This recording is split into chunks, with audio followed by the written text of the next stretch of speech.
Hi everyone, we are back with another war video today against the Alliance Chaos. I'm going to be bringing in Mr. Negative, Galan, and Omega Sentinel. For these first fights, we're going to be going up Path 5, and then we're going to be back up in Section 2 and taking a mini-boss in the middle section. This first fight is going to be against Sasquatch on node 2.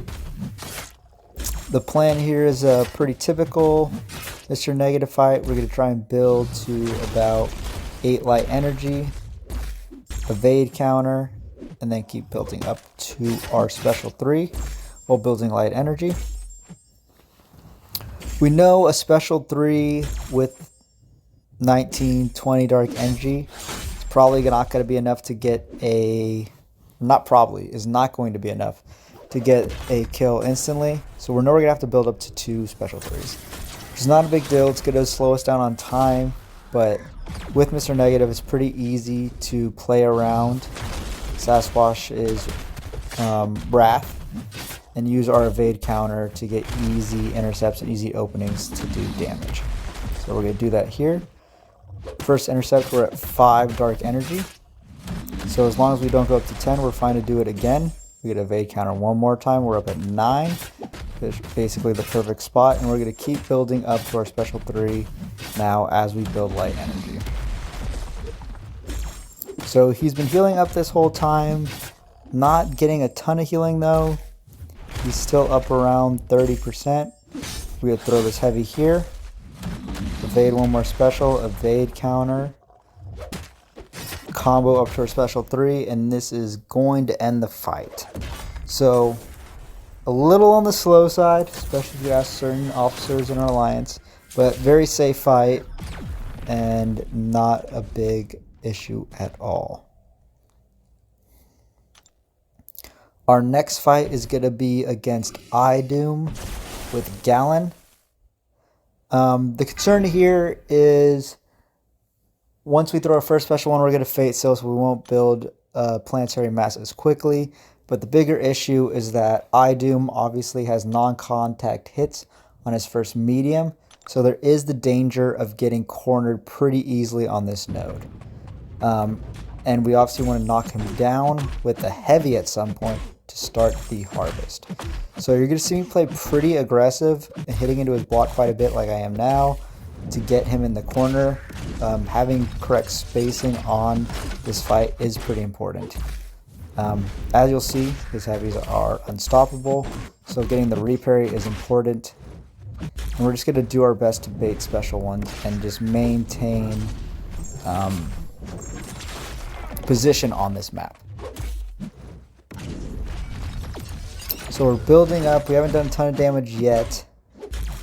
We probably want to build up to around 700 planetary mass before we throw our first special, or start the harvest and then throw our special 1. So we're building up now. Still baiting out his special 1s if possible. We don't really want to deal with a special 2 on this node, so it'll push us quite a bit back. So we're up around 570 planetary mass. We're late on that heavy and blow our indestructible boost and get hit again. We're still fine though, not a big deal. We're going to play smart and get a reparry, throw this heavy. We're going to use our unstoppable to build a little bit of planetary mass and then throw this special 2, which will end the fight without issue. So not the cleanest fight, but pretty safe, and the strategy we had going in was well executed. We're keeping him in his corner just so we didn't get cornered in our corner with him throwing a bunch of heavies without us unable to get a parry. Our next fight is going to be this mini shared node against Mojo with Mr. Negative. Similar to Sasquatch, but without the big health pull. We're able to end this fight in 1 special 3.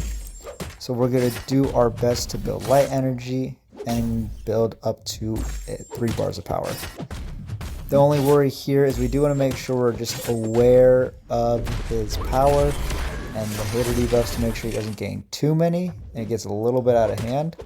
But as long as we don't push him to special 3, we should be pretty safe. With Mr. Negative's ability to regen from degeneration damage, we also are pretty safe in that regard. We're going to do evade counter here. We're going to heavy one more time. Just to be safe, we're going to evade counter one more time here. Throw our special 3 with 17 dark energy, and this should be plenty to end the fight.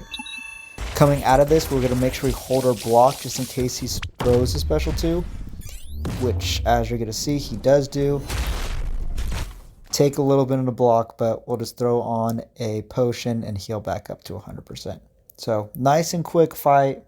Very safe with Mr. Negative on that node. Our next fight is going to be node 25. And we're going to be using our Omega Sentinel against Havok here. This fight should be pretty safe. There is the Nullify here, which will give him extra power gain. Obviously, Omega Sentinel is Nullify immune, so we don't have to worry about that. The only thing we really got to worry about is the Power Sting. With the class advantage, it's not a large amount of damage, so we don't really have to be too concerned with it unless we get very low in health. This fight is going to be a little bit sloppy. We're going to get hit by a special 2 or special 1 at some point. Maybe the first one. So, yep, right there we get hit by a special 2. I do opt to not use suicides for this fight since it's the only one with Omega Sentinel, and all the other ones we don't want to use suicides. But we are going to throw our special 2s when we have them. Because of how many prowess Havok is going to gain, we're going to apply quite a bit of plasmas, which are going to do a decent chunk of damage. We're going to try and bait special 2s only when we can, and we're going to do our best to pause those debuffs with light ending combos. We're going to keep building to our special 2 and throw those again. Here we're evading his special 1, not a big deal, besides the one I obviously missed the dex on. And we're going to throw this last special 2, and this should do enough damage to basically finish the fight. So just the one fight for Omega Sentinel today, but nice and easy against Havok. Our next fight is going to be this shared fight on node 39 against Chavez. Both node 37 and 39 are not my favorites to take against Chavez just because you are stuck repairing, and a lot of the time when you do that, Chavez does like to throw her heavies. We're going to do our best to bait special ones only, and we're going to parry those just to build light energy a little bit faster, as you see there. Again, similar to before, you want to maintain spacing on the map and push her to her corner when possible. So you're going to see us hit into her block just to keep her in her corner so we can get easy intercepts later on. But again, parrying her specials. Here we see the Fury buff is about to fall off. She knew she was going to purify it. She does throw the 1 heavy, but we're in a very good position. We're going to evade here and throw our special 3 since she's so low on health already, around 60% or 50%. We know the special 3 is going to do plenty of damage from the dark energy to end the fight. So a fight I was slightly concerned about, but very clean, non-issues here. Chavez decided to play nice and not throw a bunch of heavies for us. Our last fight of the war is the fight I was most concerned about by quite a bit. We are going to be taking the Zemo on 55 with Galan. We're going to throw the invul boost on.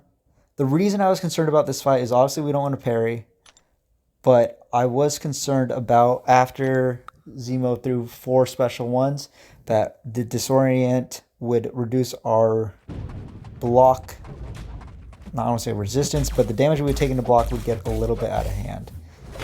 But as you can see, we manage it fairly well. The goal here is to just keep pushing the special 1s and baiting them out. And then just keep building our planetary mass. With the amount of damage we're doing, we probably could have got away with throwing just 1 big special 1 with the harvest up. But we're going to play it safe and build to a couple, just to be safe. I'll be honest, the reason that I was doing that was I was concerned I might die at some point, so I wanted to make sure I took off at least a good chunk of health while doing that. So as you can see right there, we're going to heavy counter his special 1, which is pretty good, pretty easy to do if you get the spacing correctly, which we did. The degen damage we're going to take here, it's not great, but it's not awful. And you'll see the harvest just ends, so he just takes damage naturally, not from a special 1, which is fine. He's down around 40%. We know where we're at. We're just going to build to 1 more harvest and keep going. So same thing though, bait special 1s only as we build our harvest. We're going to throw this last 1, and then we're going to do our best to bait his special 1. We get a heavy counter again. We get the spacing correct. We're going to build up some more planetary mass as we get to our special 1. And then with us around 7 or 580 when we throw this, plenty of damage and ends the fight. So fight I was very concerned about went very well with no issues. We did end up winning this war, thankfully. So I think the score ended 16-4, so we won pretty handily against Chaos. But we are 5-5 on the season. So to finish Masters, we're going to want to make sure we win 1 more of our last 2 wars. But again, pretty low death total with 4, so we've been playing pretty well. So hopefully we can carry that over into our last 2 wars and secure Masters. Thank you for watching.